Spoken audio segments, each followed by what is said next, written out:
Another day, another story. Pavel told us about what he saw and what he filmed there on real time. Do I understand correctly that what you saw in Trostyanets is also similar to what we saw in Bucha? Unfortunately, yes. In Trostyanets, thank God, there was a lighter version. There were atrocities there, but Bucha, of course, is many times worse. I remember that it was the first city I visited after the Russians. And it was a shock. I didn't expect something like that. It is clear that we all watched the news, but when you see it with your own eyes, it is quite different. You described a story from Trostyanets, where the body of a man who had already died was later molested. Can you tell us about that? The body was found in a garage near the Trostyanets City Administration building. The body was already in the pit where cars are usually repaired. They pulled him out, and the man who pulled him out said he had probably been tortured, because his hands were tied, his face was very badly disfigured, and there was also shit on top of him. He took everything out and pulled the body out. He said he couldn't let a man lie like that. This is an eyewitness. We came the day after our units got there. So we saw it all with the journalist with our own eyes, listened to the stories. It really was very hard. We show our viewers the most vivid footage from the destroyed cities. Can you summarize what we see? Does Trostyanets look like that? Is it completely destroyed? No, mainly the square near the railway station, where mostly Russian units were standing, is destroyed. Some houses near the center are destroyed, some residential buildings where there were hits. I think 20 to 30% of the city is quite seriously damaged. But the main thing is the square near the station and the station building itself. Everything depends on the area. Trostyanets is rather large, about 20 to 25,000 people lived there before the war. And the center was damaged the most.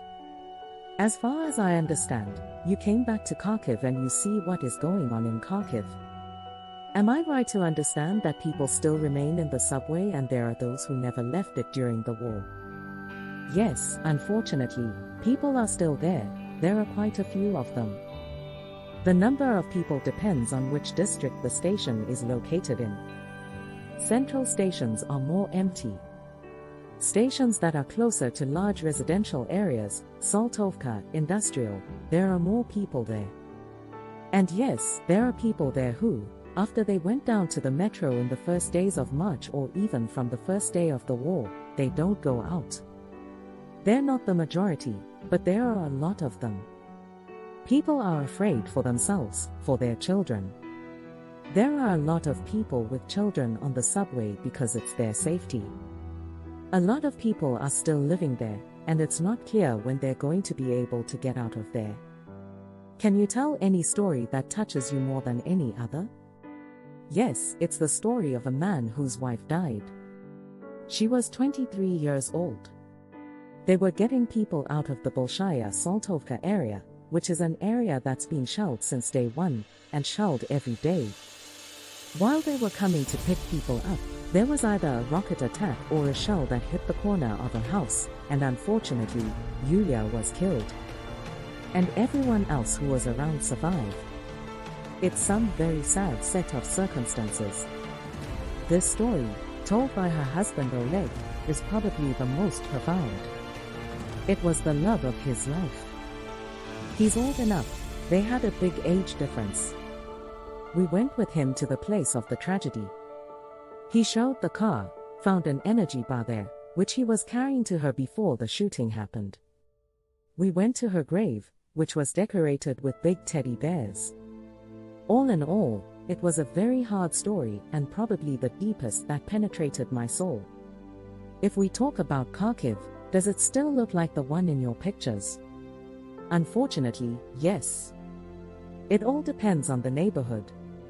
There are areas that are shelledless. And their life is more or less going on, people walk there, stores and markets work. But as for Saltovka and industrial, these areas are constantly bombarded. The district closest to the district line, Saltovka is practically destroyed. It is impossible to live there, although people live there, I know, somehow in basements because, as they say, they have nowhere to go. The center was also seriously damaged, but it has been cleaned up, flowers have been planted, and sometimes it seems as if nothing is happening. The war is reminded by the sounds of gunshots, the sounds of explosions and the air raid, the near absence of people on the streets, despite the nice weather. Kharkiv lives, but certainly not as it could live peacefully. Thanks for watching.